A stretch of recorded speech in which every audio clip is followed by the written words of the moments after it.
തമിഴ് നടൻ വിജയിയുടെ പേര് ജോസഫ് വിജയ് എന്നാണ്. ഇടയ്ക്കിടയ്ക്ക് ചില ആളുകൾ പറയും വിജയ് അല്ല ജോസഫ് വിജയാണ്.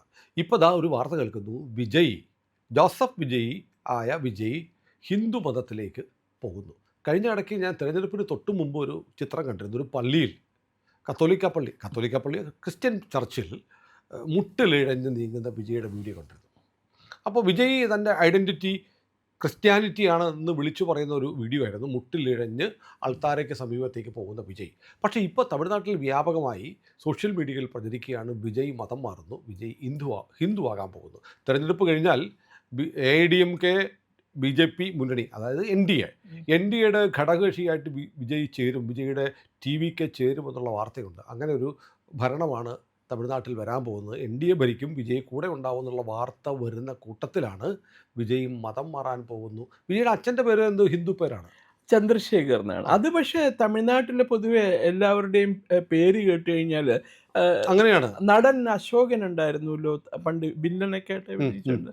അശോകൻ ഒരു ക്രിസ്ത്യാനിയാണ്. അല്ല, നമ്മുടെ ആന്ധ്രയിലെയും തെലങ്കാനയിലൊക്കെ ഇതല്ലേ ജഗൻമോഹൻ, സാമുവൽ രാജശേഖർ റെഡ്ഡി എന്ന് പറയാണ്ട് ആർക്കും ഐഡന്റിറ്റി പറയാൻ പറ്റില്ല. രാജശേഖർ റെഡ്ഡി, സാമുവൽ രാജശേഖർ റെഡ്ഡി, അയാള് ആന്ധ്രാപ്രദേശ് മുഖ്യമന്ത്രിയായിരുന്നു. കാശു ബ്രഹ്മാനന്ദ റെഡ്ഡി ഇന്ത്യയുടെ ആഭ്യന്തരമന്ത്രിയായിരുന്നു. കാശു ബ്രഹ്മാനന്ദ റെഡ്ഡി ക്രിസ്ത്യൻ ആയിരുന്നു അയാള്.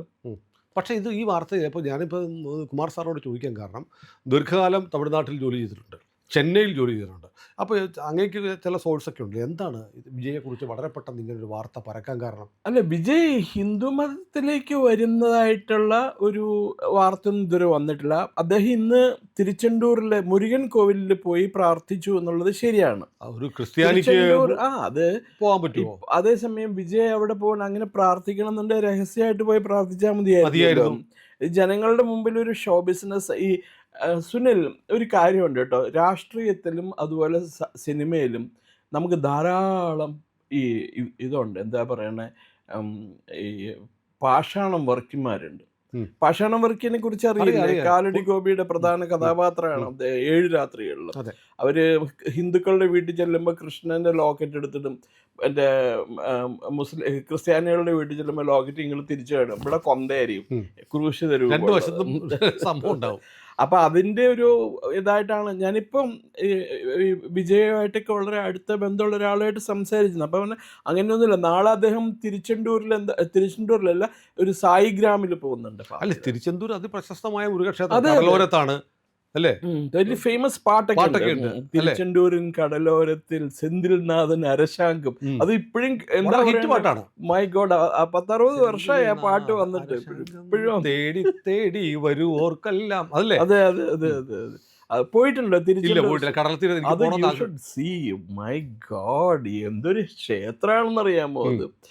അത് ഫൈനാൻസ് ചെയ്തിരുന്ന ആരാന്നൊക്കെ അറിയാമോ? നമ്മുടെ പണ്ടല്ല, ഏതാനും നാളുകൾക്ക് മുമ്പ് വരെ ശരവണ ഭവൻ എന്ന് പറഞ്ഞ നെറ്റ്വർക്ക് ഓഫ് ഹോട്ടൽ രാജഗോപാൽ, അദ്ദേഹം മറ്റേ ജയിലിൽ മരിച്ചുപോയ ആള്. അതെ അതെ അതെ, രാജഗോപാലാണ് ആ ഹോട്ടൽ അവരുടെ കുറെ അധികം എക്സ്പെൻസ് നടത്തിക്കൊണ്ടിരുന്നത്. ഞാൻ കേട്ടിട്ടുണ്ട് ആ ക്ഷേത്രത്തിന്റെ തീരത്ത് ഒരു കിണറുണ്ട്. അല്ല, ക്ഷേത്രത്തിനല്ല, സമുദ്ര തീരത്താണല്ലോ ക്ഷേത്രം. ആ കിണറിൽ ഒരു ഉപ്പില്ലാത്ത വെള്ളമാണ്, ഉപ്പ് വെള്ളം അല്ല, ശുദ്ധജലം കിട്ടുന്നത്. ഞാൻ അവിടെ പോയിട്ടുണ്ട്, തൊഴുതിട്ടുണ്ട്, എല്ലാം ചെയ്തു. പക്ഷെ ഇത് ഞാൻ കാരണം അടുക്കാൻ പറ്റൂല, അത്രമാത്രം തിരക്കാണ്, വലിയ തിരക്കുള്ള ക്ഷേത്രമാണ്. കാണാൻ തന്നെ എന്തൊരു ഗംഭീരാണെന്ന് അറിയാമോ? പക്ഷേ സാർ, എവിടെയാണ് എൻ്റെ സംശയം? കാരണം തെരഞ്ഞെടുപ്പിന് മുമ്പ്, തമിഴ്നാട് ഇലക്ഷൻ കഴിഞ്ഞു, തെരഞ്ഞെടുപ്പിന് മുമ്പ് വിജയ് അവിടെ പോയിരുന്നെങ്കിൽ അതൊരു ഗിമ്മിക്കാണ്, ഹിന്ദു വോട്ടുകൾ കിട്ടാൻ വേണ്ടി ഒരു തന്ത്രമാണെന്ന് പറയാം. തെരഞ്ഞെടുപ്പ് കഴിഞ്ഞിട്ട് തിരുച്ചെന്തൂർ പോകുന്നു, മുരുകൻ കോവിൽ പോകുന്നു, തമിഴൻ്റെ ദൈവമാണ് മുരുകൻ. അതെ അതെ അതെ. BJP ആണ് കുറേ വർഷങ്ങൾക്ക് മുമ്പാണ് വലിയ മുരുക സംഗമം അണ്ണാമലയുടെ കാലത്ത് നടത്തിയത്. അപ്പോൾ ഇതെല്ലാം കണക്ട്. മാത്രമല്ല, നാളെ പോകുന്ന സായി ഗ്രാമത്തിലാണ്, മദർ തെരേസ ഗ്രാമത്തിലല്ല. അതിപ്പോൾ കൂടെ തൃശ ഉണ്ടാവുമല്ലോ മിക്കവാറും. ഇപ്പൊ ഒരുമിച്ചാണല്ലോ യാത്രയും താമസമൊക്കെ ഒരുമിച്ചാണെന്ന് തോന്നുന്നു. പക്ഷെ കഴിഞ്ഞ ദിവസം തൃഷ സഞ്ചരിക്കുന്ന ഒരു കാറിൻ്റെ ഒരു വീഡിയോ ഞാൻ കണ്ടു, ഒരാൾ എനിക്ക് അയച്ചു തന്നു. പക്ഷെ ആ വീഡിയോയുടെ ഫ്രണ്ടിൽ നമ്മുടെ മിററില്ലേ, റിയർ വ്യൂ മിററിൽ ഒരു കുരിശുള്ളൊരു മാല നമുക്ക് കിടപ്പുണ്ടായിരുന്നു. ഇത് മതം മാറിയോ? ചിലപ്പോൾ വിജയുടെ വണ്ടിയായിരിക്കും. എന്തൊക്കെ പറഞ്ഞ് കമന്റ്സ് വന്നു. അതെന്തോ ആവട്ടെ, ഇനി തൃശ കെട്ടാൻ വേണ്ടിയിട്ട് മതം മാറാൻ വിജയ് തീരുമാനിക്കും. ഇല്ലില്ല, കാരണം ഒരിക്കലും ഒരു ക്രിസ്ത്യാനി ഒരു പെൺകുട്ടീനെ കല്യാണം കഴിക്കാൻ വേണ്ടി മതം മാറി ഹിന്ദു ആയെന്ന് ഞാൻ കേട്ടിട്ടുള്ള ഇന്നവർ. ഇനിയിപ്പോൾ ലോകത്ത് ആരെങ്കിലും ഉണ്ടോയെന്ന് എനിക്കറിയാൻ പാടില്ല. അതേസമയം നേരെ തിരിച്ചുണ്ട്. ക്രിസ്ത്യാനി ഹിന്ദു ക്രിസ്ത്യാനി പെൺകുട്ടീനെ കെട്ടാൻ വേണ്ടി മതം മാറിയത് ഇൻസിഡൻസ് പലതും ഉണ്ട്. എൻ്റെ സുഹൃത്തുക്കൾ തന്നെയുണ്ട് പലരും. ജാതിയിലും മതമൊന്നും എല്ലാത്തിലൊന്നും വിശ്വസിക്കണില്ല എന്ന് പറഞ്ഞവരും പള്ളി പോയി കല്യാണം കഴിച്ച് മറ്റേ അശോക് എന്നുള്ളത് അബ്രഹാം ആക്കി മാറ്റി പേരെ. അങ്ങനെയൊക്കെയുള്ള കേസസ് ഉണ്ട്. ഇപ്പം ഇയാൾ ഇത് ഒരു എന്താ പറയണേ, ഒരു പക്ഷേ BJP NDA മുന്നണിയിലേക്ക് അയാൾ വന്നേക്കാം. കാരണം അയാൾക്കിപ്പോൾ BJPനെയും ആവശ്യമുണ്ട്. അയാളുടെ പേരുള്ള കേസുകളിൽ നിന്ന് രക്ഷപ്പെടാൻ. തെരഞ്ഞെടുപ്പിന് 2 ദിവസം മുമ്പല്ലേ മറ്റേ ഇൻകം ടാക്സിന്റെ കേസ് വന്നിരിക്കണം 100 കോടി രൂപയുടെ. അല്ലെങ്കിലേ അയാൾക്കെതിരെ കോടതിയിൽ നിന്ന് നിശിതമായ വിമർശനം വന്നിട്ടുണ്ടായിരുന്നു. അയാൾ കാർ ഇറക്കുമതി ചെയ്തതിൽ കള്ളത്തരം കാണിച്ചതിന്. മദ്രാസ് ഹൈക്കോടതിയിൽ ഇൻകം ടാക്സ് അപ്പലേറ്റ് ട്രിബ്യൂണലിൻ്റെ ഒരു വിധി ചോദ്യം ചെയ്ത അയാളെ കോടതിയിൽ സമർപ്പിച്ചപ്പോൾ കോടതി അയാളുടെ അപ്പീൽ തള്ളിക്കളഞ്ഞു. അന്ന് പറഞ്ഞു, നിങ്ങൾ എന്തിനാണ് ഇങ്ങനെ നുണ കാണിക്കണം, എന്തിനാണ് നിങ്ങൾക്കുള്ള സത്യം തുറന്നു പറയാൻ പാടില്ലേ, നിങ്ങൾ സിനിമയിലൊക്കെ വലിയ മാന്യനായിട്ടാണല്ലോ അഭിനയിക്കണത്, ഇപ്പം എന്താ നിങ്ങൾക്ക് ഈ പൈസ കൊടുക്കാൻ എന്താ അത്ര മടിയെന്നാന്ന് ചോദിച്ചു. അപ്പം ഇതൊരു എന്താ പറയുക, എല്ലാവരെയും to keep people in good humour എന്ന് പറയില്ലേ. പക്ഷേ എന്നാൽ പോലും തെരഞ്ഞെടുപ്പിന് മുമ്പായിരുന്നെങ്കിൽ സാറ് പറയുന്നതിന് ഞാനൊരു വെയിറ്റേജ് കൊടുത്തത്, ഇപ്പൊ കൊടുക്കുന്നില്ല എന്നല്ല. അയാളെ ഒരു ഓൾ സെഡ് ആൻഡ് ഡൺ. ഇയാളുടെ അച്ഛൻ ഒരു ക്രിസ്ത്യൻ ഫനാറ്റിക്കാണ്, ചന്ദ്രശേഖർ. അയാൾ ഇവാഞ്ചലിസ്റ്റാണ്, മതപരിവർത്തനമൊക്കെ നടത്തി കൊടുക്കുന്ന ആളാണ്. അയാൾ സിനിമാ സംവിധായകനാന്നും പറയണു. പിന്നെ ഇയാളും ഒരു ഇവാഞ്ചലിസ്റ്റ് തന്നെയാണ്. ഇയാൾ ക്രിസ്തുമത ഇതിൻ്റെ വേണ്ടി പ്രചാരത്തിന് വേണ്ടി നടക്കുന്ന ആളാണ്. അപ്പം അതുകൊണ്ട് ഇപ്പോൾ ഇത് പോയതിൽ ഈ സുനിൽ പറഞ്ഞ പോലെ BJP ലെഡ് NDA അലയൻസിന്റെ ഒരു ഭാഗമാക്കാൻ, ഹിന്ദു വിരുദ്ധനല്ല എന്ന് കാണിക്കാനായിട്ട് ആ മെസ്സേജ് കൺവേ ചെയ്യാൻ വേണ്ടിയിട്ടായിരിക്കാം അയാൾ പോയിട്ടുണ്ടാവുക. അതല്ലാതെ ഇതിനപ്പുറത്ത് ഇപ്പോൾ ഒരു രാഷ്ട്രീയ ഇതൊന്നും തന്ത്രമൊന്നും കാണാനില്ല. ശ്രീലങ്കയിൽ വരെ ഇയാൾ പൊളിറ്റിക്കലി ഉയർന്നു വരണേന് ശ്രീലങ്കയിൽ തന്നെ വളരെ ആശങ്കകളുണ്ട്. കാരണം ഇയാളുടെ അച്ഛൻ ശ്രീലങ്കയ്ക്കെതിരായിട്ടും രാജപക്ഷെ ഗവൺമെൻറ്റിനെതിരൊക്കെയായിട്ട് ഇവിടെ ഭയങ്കര പ്രകടനം നടത്തിയ കൂട്ടത്തിലുള്ളതാണ്. ഇവരൊക്കെ തമിഴ് പുലികളെ ഫൈനാൻസ് ചെയ്യല്ല, സപ്പോർട്ട് ചെയ്യുന്ന ആൾക്കാരാണ്. ആരാ ഈ ചന്ദ്രശേഖർ എന്ന് പറയുന്ന ഇയാളുടെ കാരണവർ. ഇയാളും അതിൻ്റെ ഭാഗമാണ്. ലയോള കോളേജിൻ്റെ പ്രോഡക്റ്റ് ആയിരുന്നു. അവിടെ പഠിച്ചിട്ടൊന്നുമില്ല, ചുമ്മാ അവിടെ പോയി നിന്ന് തലയും കാണിച്ചിട്ട് പോന്നിട്ടുള്ളൂ. മദ്രാസിലെ ലയോള കോളേജ് നമ്മുടെ ഇവിടെ ചില ഈ LLB എടുക്കുന്നത് പോലെ. Lakshmi Vilas law college. അത് മാത്രമല്ല, ഈ കർണാടകയിലൊക്കെ ഉണ്ടല്ലോ, മൈസൂരിലൊക്കെ ഉണ്ട്. പോകേണ്ട ആവശ്യമില്ല. ഓക്കെ. പിന്നെ എന്താ പറയുക, എപ്പോഴെങ്കിലും ഒന്ന് കർണാടക വഴി ഒന്ന് പോയി ചുറ്റി ബാംഗ്ലൂരൊക്കെ കറങ്ങി വന്നാണോ മതി. അപ്പോൾ അതിനപ്പുറത്ത് വേറെ ഒരു ഇതുവരെ വിവരമൊന്നും വന്നിട്ടില്ല സുനിൽ. പക്ഷെ ഈ പറഞ്ഞ പോലെ സുനിൽ പറഞ്ഞതാണ് ശരി.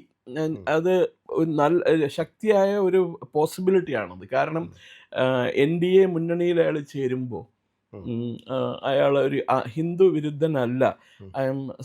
എന്താണ് susceptible and amenable to all religious people എന്നുള്ള രീതിയിലാണ് അവളുടെ ഒരു മെസ്സേജ് കൊടുക്കാൻ വേണ്ടിയിട്ടായിരിക്കും അയാൾ പോയിട്ടുണ്ടാവും. അങ്ങനെയാണെങ്കിൽ വേറൊരു കാര്യം ഉറപ്പിക്കാം. വിജയ്ക്ക് മനസ്സിലായി അടുത്ത ഭരണം NDAയുടെ ആണ്, തമിഴ്നാട്ടിൽ ഭരണം മാറുകയാണ്, സ്റ്റാലിൻ വീണു എന്ന് വിജയ് മനസ്സിലാക്കി. കാറ്റ് മാറി വീശി. കാരണം എന്താണെന്ന് വെച്ചാൽ ഇതുപോലെ കടുത്ത ഭരണവിരുദ്ധ തരംഗം എന്താ പറയുക കേരളത്തിൽ വരെ ഉണ്ടായിട്ടില്ല. തമിഴ്നാട്ടിൽ അത്രമാത്രം ഇതുമാണ്. പിന്നെ അയാളാണെങ്കിൽ ചാവാൻ കിടക്കുക, ഭാവം തീരെ വയ്യ അയാൾക്ക്. സ്റ്റാലിനെ എങ്ങനെയെങ്കിലും മോനെ മുഖ്യമന്ത്രി കസേരയിൽ ഇരുത്തിയിട്ട് വേണം കണ്ണടയ്ക്കാനും മറൈൻ ഡ്രൈവിൽ നമ്മൾ അവിടെ പോയി കരുണാപ്പൻ്റെ അടുത്ത് കിടക്കണ്ടേ. പക്ഷെ അത്ര ആരോഗ്യ പ്രശ്നമുണ്ട്, അയാൾക്ക് ആരോഗ്യ പ്രശ്നമുണ്ട്, നന്നായിട്ടുണ്ട് അയാൾ ആരോഗ്യ പ്രശ്നം. വിഗും വെച്ച ഈ സാധാരണ നമ്മൾ പറയും മേക്കപ്പ് ചെയ്യാൻ ബ്യൂട്ടീഷ്യനാണ് വരുത്താന്ന് പറയും. സ്റ്റാലിനെ മേക്കപ്പ് ചെയ്യാൻ മോർട്ടീഷ്യനാണ് വരുത്തുന്നത്. പൗഡർ വച്ച് തേക്കണ്ടേ. എന്തിനാ അയാളുടെ പല്ലൊക്കെ വൈപ്പ് വല്ല. സ്റ്റാലിന്റെ പല്ലില്ലേ വൈപ്പ് വല്ല. ചികിത്സയുടെ റിയാക്ഷൻ കൊണ്ട് പല്ലൊക്കെ പോയി കുറെ. കണ്ടാ പറയൂല, ഗ്ലാമറസ് ആയിട്ട് നിൽക്കുന്നു, കോടറൊക്കെ ഇങ്ങനെ ഉയർത്തി വെച്ച്. അതൊക്കെ അയാൾ നടക്കണ കണ്ടിട്ടില്ലേ. അയാൾക്ക് വയ്യ. അയാൾക്ക് പണ്ട് കുറെ മേഞ്ഞ് നടന്ന അതിൻ്റെയാണ്. ഏതായാലും വിജയ് മുരുകനെ കണ്ടു. മുരുകൻ തമിഴിൻ്റെ ദൈവമാണ്. തമിഴ് ദൈവം വിജയിയെ കാക്കുമോ എന്ന് നമുക്ക് കണ്ടറിയാം. അത് അല്ല, മുരുകൻ്റെ അടുത്ത് പോയി പ്രാർത്ഥിച്ചു കഴിഞ്ഞാൽ എല്ലാത്തിനും ഒരു പ്രശ്ന പരിഹാരം ഉണ്ടാവും എന്നാണ് പൊതുവെയുള്ള വിശ്വാസം കേട്ടോ. വെറുതെ അല്ല തമിഴന്മാർ. DMK-കാരുടെ കാര്യം ശ്രദ്ധിച്ചിട്ടില്ലേ? ദൈവവിശ്വാസവും ഇല്ല, എത്തിസ്റ്റാണ് ഞങ്ങൾ, റേഷണലിസ്റ്റാണ് ഞങ്ങൾ എന്ന് പറയുന്ന DMK-കാരൻ്റെ കാറിൻ്റെ മുമ്പിൽ ഷീൽഡിൽ, ആ ഗ്ലാസ്സിൽ കരുണാനിധിയുടെ പടവും സ്റ്റാലിൻ്റെ പടവും ഉണ്ടാവും. പുറകിൽ മുരുകൻ്റെ പടം, അത് ശൂലം വരച്ച് വെച്ചിട്ടുണ്ടാവും. നോട്ട് ജോക്കിങ്, നടക്കുന്ന സംഭവമാണ്. സുനിൽ മദ്രാസിന് പോകുമ്പോൾ ശ്രദ്ധിച്ചോളൂ, DMK-കാരൻ്റെ വണ്ടിയിൽ മുഴുവനും മുരുകൻ കാറിന്റെ വിൻഷീൽഡ് ഒട്ടിച്ചു വെച്ചിട്ടുണ്ടാവും. മുരുകന് ഒരു ശൂലവും പിടിപ്പിച്ചിട്ടുണ്ടാവും, 3 വരയും വരച്ചിട്ടുണ്ടാവും. എന്നിട്ട് മുമ്പിൽ കരുണാനിധിയും സ്റ്റാലിനും. ADMK-യിലാണെങ്കിൽ ജയലളിതയുടെ പടവും തൊട്ടുതാഴെ മുരുകന്റെ പടവും ഉണ്ടാവും. മുരുകനെ വിട്ട് കളി ഇല്ല അല്ല. മുരുകനൊക്കെ നല്ലതാണ്. ഈ നിരീശ്വരവാദമൊക്കെ പറയുന്നുണ്ടെങ്കിലും ഉള്ളിൽ ഹിന്ദു ഉറങ്ങിക്കിടക്കുന്നുണ്ട്. അത് സുനിലിന് വളരെ പോസിറ്റീവായിട്ട് എല്ലാ കാര്യവും എടുക്കുള്ളൂ. ഞാൻ കുറച്ച് ഈ കാര്യത്തിൽ ഞാൻ കുറച്ച് യു ആർ എ അൾട്ടിമേറ്റ്ലി മനുഷ്യ സ്നേഹി എന്ന് പറയും. ഞാൻ അത്ര മനുഷ്യ പറഞ്ഞേ. ഈ നിരീശ്വരവാദികൾ മുരുകന്റെ പടം വെക്കുന്നത് എന്തിനായിരിക്കും? ദൈവം അവർ ഇത് ഈ നിരീശ്വരവാദമൊക്കെ പബ്ലിക് കൺസംഷന് വേണ്ടിയിട്ടാണ്. ഉള്ളിൽ എല്ലാവർക്കും എന്താ പറയണ, ദൈവത്തോട് ഭയമുണ്ട്, വ്യക്തിയുണ്ട്. കരുണാകരന്റെ മകൻ വിവേക് കഴിഞ്ഞ ദിവസം പിണറായി വിജയന്റെ മകൻ വിവേക് വന്നിട്ട് പോയി. ഗുരുവായൂർ സ്റ്റാലിന്റെ ഭാര്യ വന്ന് സ്വർണ്ണക്കിരീടം ഗുരുവായൂരപ്പന് കൊടുക്കുന്നു. വീണ തമിഴ്നാട്ടിലെ അമ്പലത്തിൽ പോകുന്നു. വയ്യാപുരി ഗോപാലസ്വാമി എന്നാ മറ്റേ MDMK നേതാവ് വൈക്കോയുടെ യഥാർത്ഥ പേര്. എന്തുകൊണ്ടാ വൈക്കോ എന്നാക്കിയ അയാള്? അസ്ട്രോളജിക്കൽ ഇതനുസരിച്ച് അയാളുടെ ന്യൂമറോളജിസ്റ്റും അസ്ട്രോളജറും പറഞ്ഞു ഈ പേരിന് VAIKO 5 അക്ഷരം, നിങ്ങളുടെ 5 ഫാൻസി നമ്പർ, മറ്റേത് എങ്ങനെ ഇട്ടാലും ശരിയാവില്ല എന്ന് പറഞ്ഞു. അങ്ങനെയാണ് വയ്യാപുരി ഗോപാലസ്വാമി എന്ന ഈ നായിഡു, തെലുങ്കൻ നായിഡു വൈക്കോ ആയത്. എന്നിട്ട് അത് മാത്രമല്ല, വീട്ടിൽ തെലുങ്ക് മാതൃഭാഷയാണ് അയാളുടെ. അയാൾ തമിഴ്മാർക്ക് വേണ്ടിയിട്ടാണ് സംസാരിക്കുന്നത്. തമിഴിനാണ് ലോകത്തിലെ ഏറ്റവും വലിയ ആൾക്കാരെന്ന് പറയുന്നത്. തമിഴ്നാട്ടിൽ ദ്രാവിഡ പാർട്ടിയായ AMDMKയുടെ തലവൻ ആരായിരുന്നു? ജയലളിത, ബ്രാഹ്മിൻ.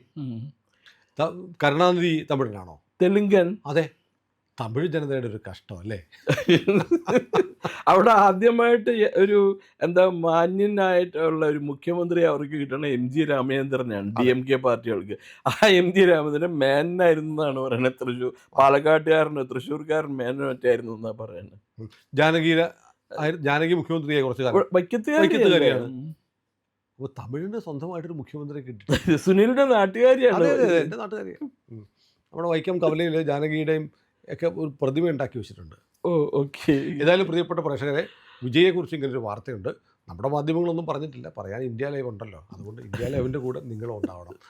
ചാനൽ സബ്സ്ക്രൈബ് ചെയ്യാൻ ദയവായി ഓർമ്മിക്കുക.